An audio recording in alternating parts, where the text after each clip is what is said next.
Direct selling, यह सब सुनते ही दिमाग में दो चीज़ आती है, एक तुरंत पैसा कमाने का मौका और दूसरा अनेकों तरह के fraud, Ponzi scheme, money circulation scheme, सरकार के नए कायदे इत्यादि।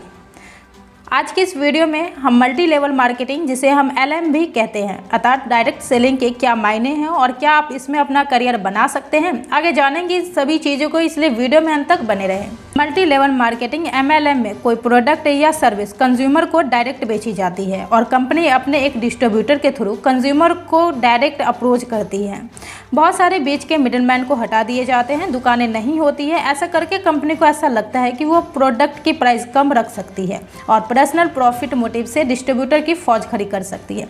वैसे यहाँ तक कोई दिक्कत नहीं है, अगर आप इंडिविजुअल डिस्ट्रीब्यूटर बन जाते हैं तो आपको कमीशन मिलता है। यहाँ सब कुछ पूरी तरह से लीगल है, वैध है, इसमें कहीं से कोई प्रॉब्लम नहीं है।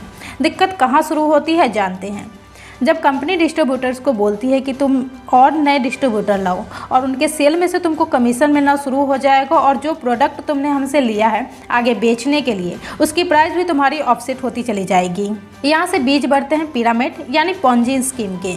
अब यह पिरामिड और पॉन्जी स्कीम क्या होती है, बता दें कि यह पूरी तरह से फ्रॉड स्कीमें होती है। इसमें अंदर नए आने वाले लोगों को मिलने वाले पैसे से पुराने लोगों को पैसे दिया जाता है और यह पूरी तरह से इनलीगल स्कीमें होती हैं। दुनिया में बहुत सारे फाइनेंशियल स्कैम, बड़े बड़े स्कैम पर पिरामिड और पॉन्जी ही हुए हैं। खैर, डायरेक्ट सेलिंग नेटवर्क मार्केटिंग पर 1886 में अमेरिका में एवॉन नाम की कंपनी ने बहुत सारे कंज्यूमर प्रोडक्ट को direct door to door sale करना शुरू किया। अपने आप में यह उस समय बहुत बड़ी क्रांति मानी गई और उस समय इससे अच्छे परिणाम भी मिले। उसके बाद 4-5 बड़ी विदेशी कंपनी भारत में आए और देखा देखी कुछ भारतीय कंपनी ने भी इस तरह के multi level marketing direct selling शुरू कर दी। काफ़ी लंबे समय तक बहुत कुछ अच्छा चल रहा था, लेकिन उसके बाद बहुत तरीके के फ्रॉड की शिकायतें मिलने लगी। सरकार ने दिसंबर 2023 में बिल्कुल नए कायदे कानून बना दिए, जिसके बारे में थोड़ी देर में बात करेंगे। इससे पहले नेटवर्क मार्केटिंग डायरेक्ट सेलिंग के संबंधित 3 महत्वपूर्ण चीज़ बताते हैं। भारतीय समाज में और अमेरिका के समाज में बहुत बेसिक फ़र्क होता है। अमेरिका के समाज कॉमर्शियल एटीट्यूड बुरा नहीं मानते। अगर आप अपने सोशल कंटेक्ट में प्रोडक्ट बेचने के लिए अगर एग्रेसिव होते हैं तो लोग उसको आपके साथ जोड़कर, आपके करेक्टर के साथ जोड़कर लोग ज़्यादातर देखते नहीं हैं, वह आपको इग्नोर कर देंगे या फिर भूल जाएंगे।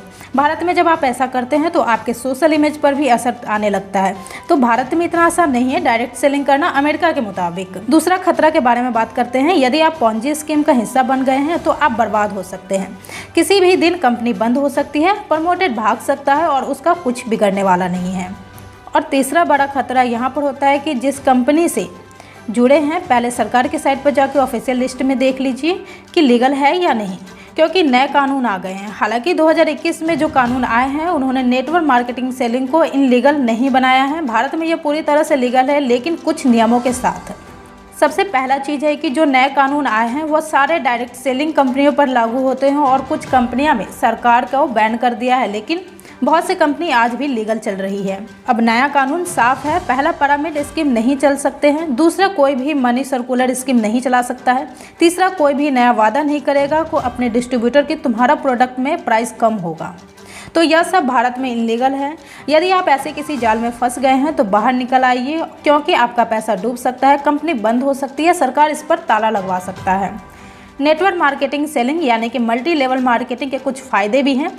पहला फ़ायदा यह है कि आप जो कुछ भी काम कर रहे हैं, पैसा कमा रहे हैं, तो आपकी इनकम को थोड़ा बढ़ा सकते हैं। आप अपनी इनकम को थोड़ा बढ़ा सकते हैं अपने एक्स्ट्रा मेहनत करके।